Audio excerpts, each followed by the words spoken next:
বাংলাদেশিদের প্রপার চ্যানেলে পাঠানোর জন্য বলা হয়েছে। স্বরাষ্ট্র উপদেষ্টা সীমান্তে পুশিনের ইস্যুতে ভারতের উচ্চ পর্যায়ের কর্মকর্তাদের সঙ্গে বৈঠক করেছেন বলে জানিয়েছেন স্বরাষ্ট্র উপদেষ্টা লেফটেন্যান্ট জেনারেল মোহাম্মদ জাহাঙ্গীর আলম চৌধুরী। মঙ্গলবার সকালে রাজশাহীর কারা প্রশিক্ষণ কেন্দ্রের প্যারেড গ্রাউন্ডে অনুষ্ঠিত নবীনবরণ রিক্রুট ১৪তম ব্যাচ ডেপুটি জেলার এবং ৬২তম ব্যাচ কারারক্ষী ও মহিলা কারারক্ষী প্রশিক্ষণ কোর্সের সমাপনী কুচকাওয়াজ অনুষ্ঠানে অংশ নিয়ে সাংবাদিকদের প্রশ্নের জবাবে এ মন্তব্য করেন স্বরাষ্ট্র উপদেষ্টা জাহাঙ্গীর আলম চৌধুরী। তিনি বলেন, আমরা ভারতকে বলেছি বাংলাদেশিদের প্রপার চ্যানেলে ফেরত পাঠানোর জন্য, কিন্তু তারা তা করছে না।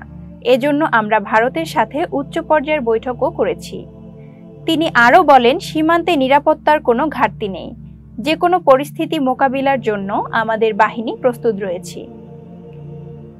দেশে চুরি ডাকাতি ছিনতাই বেড়ে যাওয়া প্রসঙ্গে স্বরাষ্ট্র উপদেষ্টা বলেন, আইনশৃঙ্খলা ব্যবস্থা শিথিল করা হয়নি।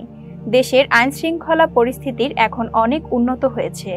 ঈদ উপলক্ষে সর্বোচ্চ নিরাপত্তা ব্যবস্থা জোরদার করা হচ্ছে। দেশের কারাগারগুলোকে সংশোধনাগার হিসেবে গড়ে তোলার নীতিগত সিদ্ধান্ত গ্রহণ করা হয়েছে বলেও জানান তিনি। এর আগে স্বরাষ্ট্র উপদেষ্টা ডেপুটি জেলার এবং কারারক্ষী ও মহিলা কারারক্ষীদের কুচকাওয়াজ পরিদর্শন করেন। পরিদর্শন শেষে নবীন প্রশিক্ষণার্থীদের মাঝে পুরস্কার বিতরণ করেন। এরপর স্বরাষ্ট্র উপদেষ্টা নবীন ডেপুটি জেলারদের র্যাঙ্ক ব্যাজ প্রদান করেন।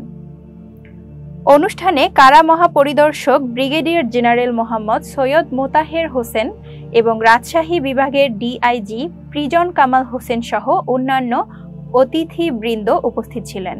সমাপনী কুচকাওয়াজ অনুষ্ঠানে ১৮ জন নবীন ডেপুটি জেলার এবং ৫০৮ জন নবীন কারারক্ষী ও মহিলা কারারক্ষী অংশ নেন। এতক্ষণ বার্তা বৈঠকের সাথে থাকার জন্য ধন্যবাদ। নতুন নতুন তথ্য ও সংবাদ পেতে বার্তা বৈঠকের ইউটিউব চ্যানেল ও ফেসবুক পেজের সাথেই থাকুন।